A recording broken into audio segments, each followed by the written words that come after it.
The great Mike Tyson once upon a time said, everybody has a plan until they get punched in the mouth. Well, the BYU basketball program got punched in the mouth by Duquesne and never recovered as they go one and done in the NCAA tournament. You are Locked On Cougars, your daily podcast on the BYU Cougars, part of the Locked On Podcast Network. Your team every day.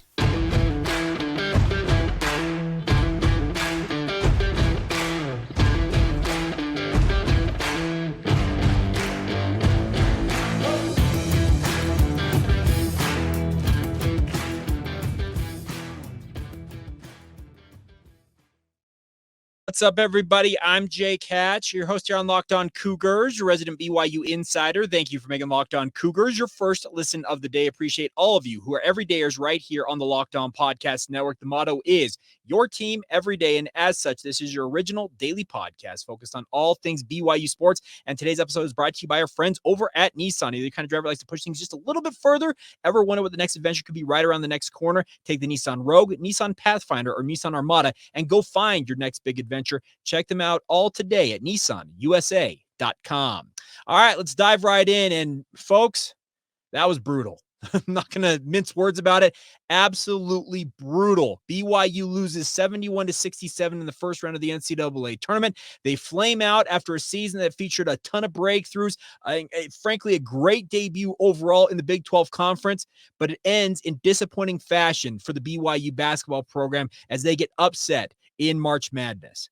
This was a game that had many of the hallmarks of BYU teams of yesteryear that I think all of us, yours truly included, would have liked to have thought that BYU was moving past. A team that couldn't be intimidated, a team that could absorb the quote-unquote haymakers being thrown by the opponents, quite literally in certain circumstances in this game that ended up in a double technical for Noah Waterman. But nonetheless, a tough loss for BYU and a tough pill to swallow for the BYU basketball program.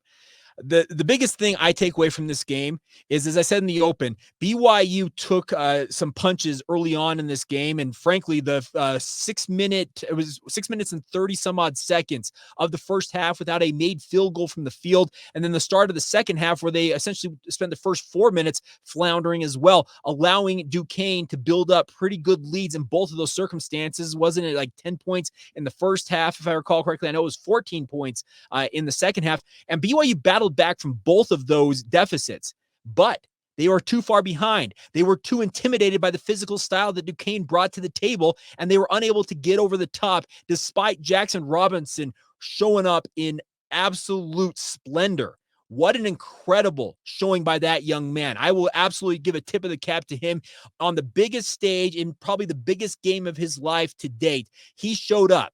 The sad part is, who else from BYU can you really say showed up? I can think of maybe Spencer Johnson, because Spencer Johnson, 16 rebounds. That dude was doing his part. He ended up with 11 points, one of 4 players in double figures scoring for BYU. Dallin had 11 points on his own, and then Foussenyi Traore had 11 points as well. But Foos, man, where was the touch around the rim? He got sped up, and he never was able to kind of get comfortable in this game.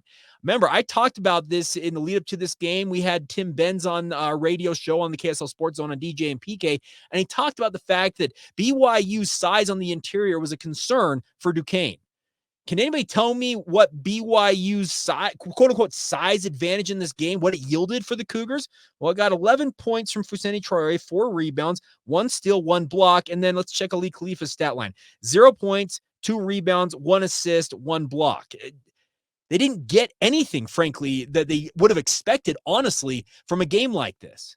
BYU took a haymaker early on in this game and just never got off the deck after that, seemingly. Jaxson Robinson did his absolute darndest. He shot 8 of 15 from the field, 5 of 11 from 3. He was 4 of 4 from the charity stripe, 25 points. He did his part. He needed one other person, frankly, just one other person to live up to the billing that they've had all season long. It didn't matter if it would have been Foos. It wouldn't matter if it was Spencer Johnson, Trevin Nell, Dallin, somebody. If BYU would have had somebody go over 15 points in this game and shoot a relatively regular number from the field, BYU might have just very well, as they say, survived and advanced in this tournament. Alas, they are one and done, and they're on the plane home to Provo, Utah. It is a gut punch. It sucks. And frankly, it's a choke job.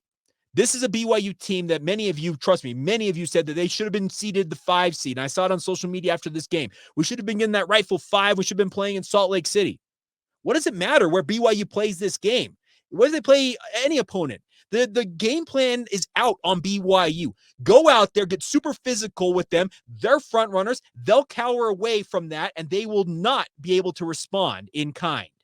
That is the game plan opposing teams are going to have on Mark Pope's squad going forward here. Because the vast majority, as it stands currently, of this roster is expected to return. Jaxson Robinson left the door ever so slightly open in his post-game comments about potentially coming back. I fully expect him to pursue the NBA draft. And in fact, I would tell him, if I were able to advise him, go to the draft today because you are going out absolutely on top. Spencer Johnson is out of eligibility. And then everybody else on this roster has eligibility remaining and could return next year. Now, I expect there will be some transfers and some additions. There'll be changes on the roster, but the vast majority of this roster comes back. And what is the game plan going to be from opponent 1 to opponent 30, whatever, next year? Go out there, get super physical with BYU, force them to respond. And if BYU plays like they did against Duquesne, they're never going to recover to the full level that they wanted to. It was very interesting to hear Duquesne's head coach talk about in the game that BYU got nothing that they typically get. And he's right. How many back cuts did BYU have in this game? 1, maybe 2, and they all came in felt like the first 2 or 3 minutes. Duquesne came out, and yes, they were super physical, and the officials let it go. Great. The officials let it go. The simple fact of the matter is BYU needed to respond to how the game was being officiated. They needed to be able to throw some haymakers of their own, and Jaxson Robinson did his part. He was jabbing left and right and throwing an uppercut here and there. The problem is the rest of the roster just did not go with him. They did not show up on the biggest stage, and now the book is out on how to defeat BYU. It's a very, very bitter pill here for this BYU basketball team. And the sad part is that game was still there for the taking in multiple circumstances down the stretch, incredibly enough. Better teams would have run BYU off the floor in the first half. BYU got lucky that Duquesne's offense had huge swaths of this game where they couldn't score in their own right. But when you have a 6-minute field goalless drought to start the game, was it 4:54, if I recall correctly, towards the end of the first half, where BYU went scoreless as well? A lot of the hallmarks of this BYU basketball team showed up in a bad way on a day that you needed to not have those show up. I will forever question why Jaxson Robinson was not in the starting lineup down the stretch of this season for BYU. I've got nothing against Trevin Knell, but Trevin Knell's shooting numbers absolutely paled in comparison to Jaxson Robinson's down the stretch. Yes, Jaxson Robinson reportedly, based on some comments from Mark Pope, said that he was totally okay coming off the bench. Mark Pope, you're the head coach. You have to make that decision and say, you know what? My starting shooting guard, the quote-unquote shot doctor, is not himself. We need to sit him down. We need to let him maybe come off the bench and be that sixth man. Jax, you're in the starting lineup. Richie Saunders, who had been just an absolute spark plug in the final 10 games or so of this season, why is he coming off the bench as well? It felt like BYU needed to try something different, and Mark Pope just stuck to what he'd done all season long, and it bit him in the rear end in the biggest game of the season. It sucks. It really does suck here, folks. And this is going to take some time, I think, for many of you out there to get over this. And trust me, the social media reaction that I'm seeing, yeah, a lot of y'all are frankly pissed about how things went for BYU. The other tough part about this is it reinforces a moniker, a nickname, whatever you want to call it, about Mark Pope. And we'll dig into that coming up next, right here on Locked On Cougars. Today's show is brought to you by our new friends of the podcast at Manscaped. This episode is brought to you by the Spring Cleaning Champions. Manscaped this season, be sure to groom your carpets and the drapes with the leaders in below-the-waist grooming. Clear out that winter bush with the Manscaped Lawnmower 5.0 and watch your confidence bloom like springtime flowers, my friends. Embrace the season and join the 10 million men worldwide who trust Manscaped with our special offer. Go to manscaped.com, use the promo code LOCKEDON for $20 off, and also free shipping. Their 5th generation trimmer features 2 interchangeable next-gen skin-safe blade heads, a standard one for taking a little off the top, and a new foil blade to go smooth wherever your heart desires. The best part is you can hate making a mess. Don't worry. The bad boy is waterproof. Shave it in the shower, in the bath, or in the ocean. It's all going to work. And the best part is it doesn't apply just to the nether regions. Get the full grooming experience with Manscaped's signature Beard Hedger Pro Kit and Handyman Electric Face Shaver. I need to get me one of those because I got the beard going once again here, my friends. So once again, get $20 off and free shipping with the promo code LOCKEDON at manscaped.com. That's 20% off and free shipping with the promo code LOCKEDON at manscaped.com. Nothing like a little spring cleaning in your pants. Today's show is also brought to you by our friends over at Game Time. Now, Game Time is here, my friends, for you guys to get out to the events you want to go to, whether it's sports, music, comedy, theater, no matter what you're interested in. Game Time has got the tickets for you guys to go out and enjoy it and do it with your family or friends. The best part is they have last-minute ticket deals, flash deals, and zone deals, all different types of features to help you guys get the right seat that you can afford and also go out and enjoy that event once again. You can see the view from your seat before you buy, so you know exactly what to expect when you arrive. They have all-in prices showing your total upfront, so you know exactly what you're paying, and it's a great deal before you check out. You're not being hit with some of these mysterious fees that seem to show up on other sites. The best part is you can buy tickets in 2 seconds with 2 taps. And oh, by the way, the barcodes for said tickets reside in the app, so you're not having to fumble through your email when you go to the event and trying to get in the door. So the best part is they have deals available to you guys right now. So download the Game Time app today, create an account, use the promo code Locked On for $20 off your first purchase. Terms apply. Again, create an account, use the promo code LOCKEDON for $20 off your first purchase. Once again, download Game Time today. Last minute tickets, lowest price, guaranteed. Thank you once again for making Locked On Cougars your first listen of the day. Appreciate all of you for tuning in. Are you watching Fox Sports or ESPN on your TV all day long? And if you had to turn the volume down with all the shouting that seems to be going on with the talking heads, make the switch to Locked On Sports today, my friends. It is a free 24/7 sports streaming channel program every day for you to be up to date on the biggest stories without all of the screaming going on the other networks. Locked On Sports today brings you the can't miss analysis, opinions, and news streaming 24/7 on YouTube or the free Amazon Fire TV channels app, part of the Locked On Podcast Network, your team every day. All right, let's talk about Mark Pope. And I've had a conversation with some people over the years about Mark Pope. And frankly, he's got a reputation for wilting in the postseason. It brings me no joy in saying this, but if you look at his career record in the postseason, if I'm not mistaken, he is 0-4, 0-4, whatever. And that is something that he is going to have to combat now as he goes out and tries to revamp this roster and try and get back to doing what BYU does. They've had an absolutely marvelous regular season. And this also extends, by the way, beyond just Mark Pope. BYU, the last time they advanced in the NCAA tournament, some guy named Jimmer Fredette was on the sidelines for BYU. 5 straight first-round exits for BYU since 2011. You want to, for context sake, many of you know I've been doing sports radio and sports media for quite a while now.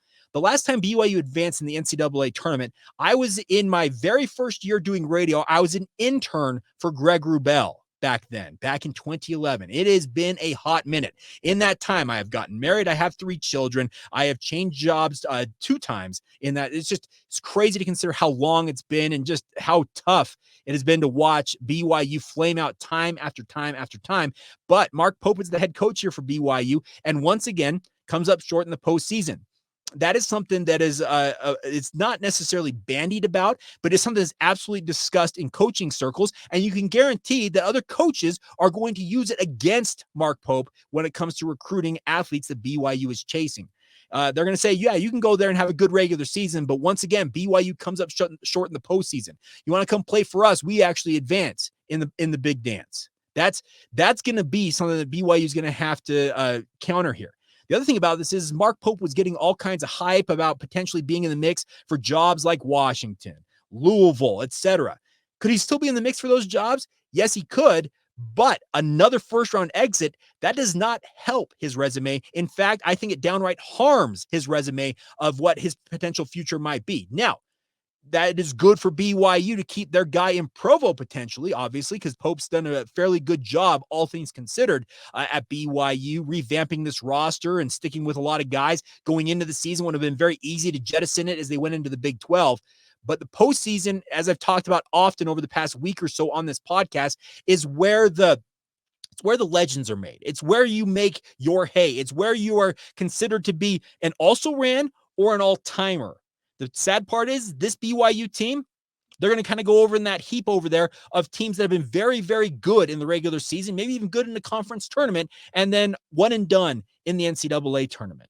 That is the crappy part about what has happened in this game for BYU. And where do they go next?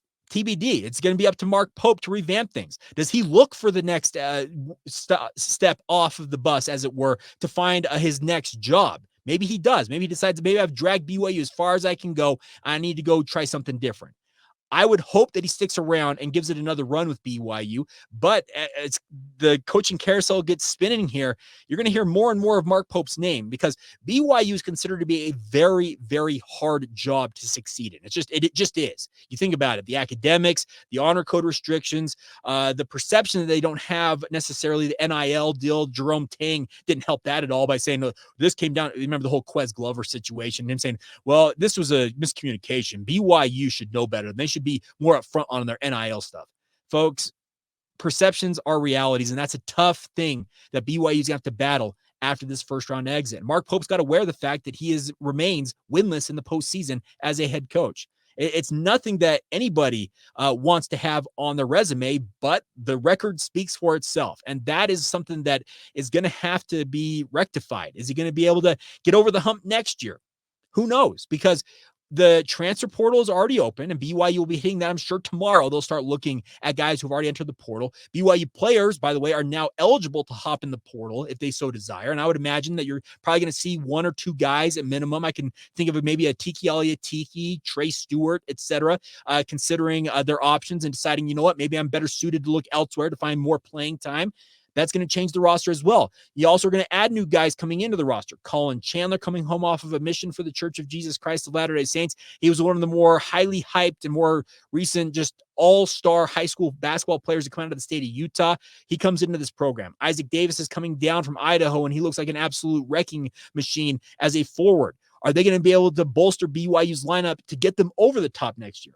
All questions that remain to be answered, and obviously we'll do many more episodes as next season is now, 200 some odd days off, and we'll break that down as it draws closer.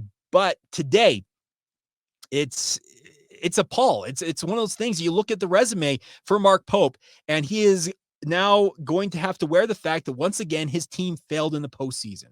Maybe he does have aspirations to be the next head coach at Louisville and go coach in a state where obviously he was a star at Kentucky, and his former head coach, Rick Pitino, famously coached Kentucky and then ultimately led Louisville. He's been the head coach at both of those blue blood programs in the Bluegrass State down there in Kentucky. Maybe Mark Pope has that aspiration of going and rectifying the Louisville brand, because Louisville basketball is just a huge deal. BYU is a big deal, but Louisville basketball is like a religion. It's kind of like Texas high school football, for example. But regardless, if he goes and applies for that job, and I'm not saying that he has or hasn't. I'm not reporting any of that because I don't have intel on that. I'm just saying if he walks into a meeting room with Louisville brass and says, okay, here's what I would do to rectify what the Cardinals are doing here. I'd do X, Y, Z, and all this stuff, and say, they'd be like, okay, that's all well and good. What are you going to do to be able to win in the postseason? Because Louisville, as well as any other blue blood college basketball program, knows that reputations are made in the big dance. They are made in March Madness. The NCAA tournament is the end all be all. And that I know that it can seem harsh to consider that is where you're ultimately judged. But isn't that how we judge all athletes and coaches in sports these days? How many championships did you win? How much success did you have in the postseason? Regular season is one thing. Postseason, it's like I said, that's where the legends are made. That's where the all-timers emerge, and then the also-rans fall to the wayside. And BYU right now, they're an also-ran, and it's no fun. It is absolutely no fun to say that, because you'd like to I try to think and see it the same. You'd like to think and or see this BYU team get over the hump at some point, but it appears the only way BYU advances in the postseason anymore is to have the National Player of the Year on their roster. And how often does BYU have that? Oh, yeah, once every 30 years. And we're currently in the 10 years, 13 years. We're about halfway through that cycle if history is going to hold to that. So really, really tough scenes. And BYU obviously will have to go back to the drawing board and try and figure out what went wrong. And that I was fully anticipating talking about a win and preparing for a game against Illinois Alas, we're putting a postmortem together for the BYU basketball program. All right, so what is next overall for BYU's roster? What's next for just BYU in general? Where do they turn? I've got some quick thoughts. We'll wrap up today's edition of the podcast as we talk about that next, right here on Locked On Cougars. Today's show is brought to you by our friends over at Nissan. This March Madness bracket highlights brought to you by our friends over at Nissan. Once again, each week we're picking one team that stands out. Unlike BYU, a team has pushed it further than any of the rest, just like any of the all-new 2024 Nissan SUVs. These guys were able to take it to the next level. Let's talk about the Yukon Huskies. It can only be described as an armada. The top-seeded team is as hardcore as it gets out there, the defending national champions. So it's no wonder they've landed the top overall seed in the NCAA tournament, and they're making another run at going back-to-back as national champs. The best part is they're one of the favorites to win it all, despite 4 of the 6 Power 6 conference champions standing in their way in the East region. And the good news is they look like they're poised to make some noise in March Madness. So take the Nissan Rogue, Nissan Pathfinder, Nissan Armada, and go find your next big adventure, my friends. It's a really, really fun way to get out there and see what you want to see, both in the city and even beyond its borders. So get on it today and enjoy that. Go to nissanusa.com to learn more about all the options available to you now. That's shop nissanusa.com. Today's show is also brought to you by our friends over at Utah Community Credit Union. They have enhanced and elevated their checking accounts by adding more benefits, more savings, and more online protections than ever before. A lot more. Paired with the most advanced and comprehensive mobile banking tools, Elevated Checking is a must-have financial product packed with lifestyle, security, and financial benefits. The security benefits alone include identity monitoring that actively scans thousands of databases for early detection of possible identity theft, credit monitoring that alerts you to any changes to your credit report, dark web monitoring that alert you if your personal information has been exposed, and identity theft resolution of up to $10,000 in ID theft reimbursement and specialists to help you recover after such a thing happens. Elevated Checking is free when you do any one of the following as well. Use your debit or credit card 15 times or more a month, make a monthly direct deposit of $500 or more, or maintain an average daily balance of $1,500. Otherwise, Elevated Checking is just $6 a month to take advantage of all of these and many, many more features. So visit uccu.com to open an Elevated Checking account online today. Or you also can do it in person. Any branch, you can stop in person and open that account as well. It's all courtesy of your friends over at UCCU. Love where you bank. Thank you once again for making Locked On Cougars your first listen of the day. If you have not done so already, I would encourage you guys to sign up for our Locked On Cougars Insider Group. Had a really, really fun chat going on despite the rough loss for BYU basketball with our Locked On Cougars Insider groups. We're texting back and forth with all of the people in the chat, and it's a really fun way to interact with the show. 14-day free trial, $5 a month after that. If you're interested in getting live updates from BYU spring football practice, I'll be at the alumni game tomorrow night as well on the sideline, so updates from that as well. The way to get that is to join our Locked On Cougars Insider group, and I'll be able to text you live time as I'm seeing things unfold on the field for BYU. All right. So what is next for this BYU basketball team? Well, as I mentioned, the transfer portal is already open. The regular season ends and the transfer portal opens up, and there are already hundreds of athletes who have entered the transfer portal. Some of them are players that BYU will have literally zero interest in because they're just not guys that BYU can upgrade their roster. But there are other guys out there that BYU absolutely will be chasing. Remember, we talked about Keegan Brown earlier this week on the podcast about him believing that Khalifa could be the linchpin for BYU's offense. Notwithstanding him having a really, really rough game today, he was a very, very big pickup for the BYU basketball program in the transfer portal. You can fully expect to hear BYU's name mentioned in a number of guys in terms of, hey, who are you hearing from in the transfer portal? BYU and on down the list of the schools they're hearing from. Some of them may be saying BYU to garner interest for themselves, and some of them may be genuine interest from BYU, but you can fully expect BYU to hit the transfer portal to add to this roster. They need to find a guy to replace a guy like Jaxson Robinson if he ultimately decides to go to the NBA draft. As I said, if I'm advising him, and I have no say in the matter, but if I'm advising him, he's going to the NBA draft and he's declaring that tomorrow. Like, you go out on top. The way he performed in this game, despite his team losing in the big dance, he was on national television with people talking about how good he was on national TV. Go out on top. Go make some cheddar, Jaxson. And thank you for your time at BYU, frankly. BYU has to replace that. They're going to have to replace Spencer Johnson, who was this kind of steady force for BYU on the perimeter. Spencer Johnson had some big games in his career for BYU, but very much he was a guy who kind of baseline was very steady Eddie in his approach to how he played basketball, and BYU's going to have to replace that as well. Can Collin, Chandler, Isaac Davis, and whoever else might be coming into the program via the high school route be those guys? TBD, or off of admission in the case of Collin Chandler. Can they be that guy, or could he be that guy? We'll see. But you also have the transfer portal out there. Can you go find difference makers that can help you get off the deck and get over the top in the NCAA tournament? That's the hope. That is what has to happen here for this BYU basketball team. And I don't take any joy, by the way, in talking about losses for BYU. It's much more fun, and it's much more business friendly for me, if you want, in that sense, when BYU wins. Cougar fans, you guys know this. Y'all don't want to talk about losses for BYU, but now they have to turn their attention to the offseason. And it's how quick things can change. You go into this game, I was feeling pretty good about BYU. I'm always anxious, it feels like, when it comes to March Madness, and you never quite know what's going to happen. And then they just get run rough. They just get run. And that the season's over just like that. 40 minutes later, 40 minutes of game time, 2 hours roughly, lifetime, and it's over. It's kind of like they pulled the e-brake and it slams to a halt.